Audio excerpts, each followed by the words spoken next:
Hey guys, welcome back to the channel and welcome back to the vlog. Now, if you look outside, there is something missing, and that something missing is the C6. I don't know if I've told you in any other video or showed it to you, but we finally got the C6 down to my buddy Aaron's house. He came and got it on the rollback, and we finally pulled the LS2 out of there. Weird thing about it is it lost compression, but we don't exactly know why. We haven't tore down the short block yet. That is going to be the next video that I show you. I do have the short block in the back of my truck, and I'm going to unload it and start the other video right after I finish this one. But I realized I filmed the C6 leaving, us pulling the engine and all that, but I never actually filmed an intro or anything. So this is going to serve as the intro to getting the engine out of the C6.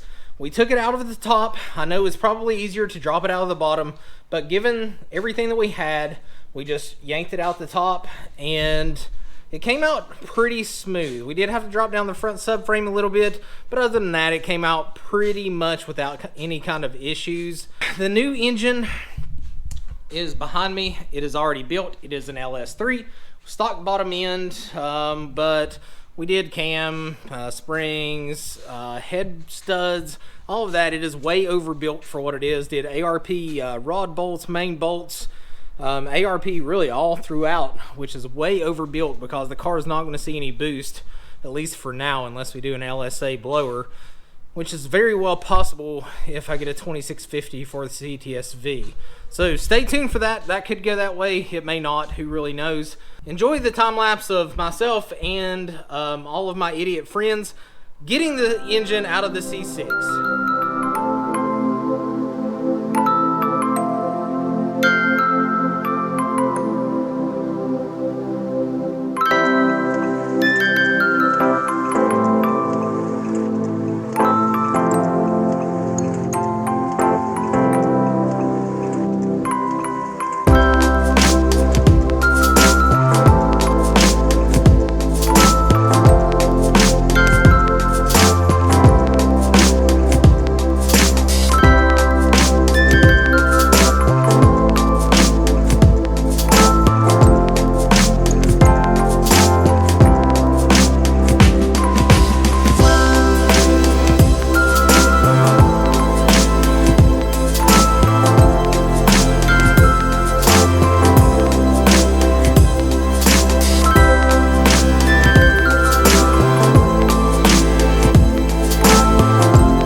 Alright guys, so there is the time lapse of us getting that out of there.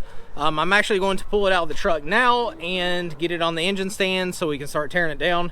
So that will be the next video that is posted after this one.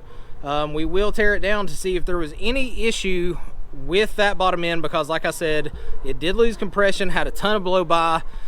we just don't know why, because the short block, we poured some coolant on the cylinders just to see if it would leak down through the rings, and it didn't. So I don't know if the rings are just completely wore out or what it is, but that's where we're at, and that's where we're going to go from here. So if you like this video, if you like the C6, if you like all the builds on the channel thus far, hit that big thumbs up button, subscribe to the channel if you haven't, and I will see you guys on the next video.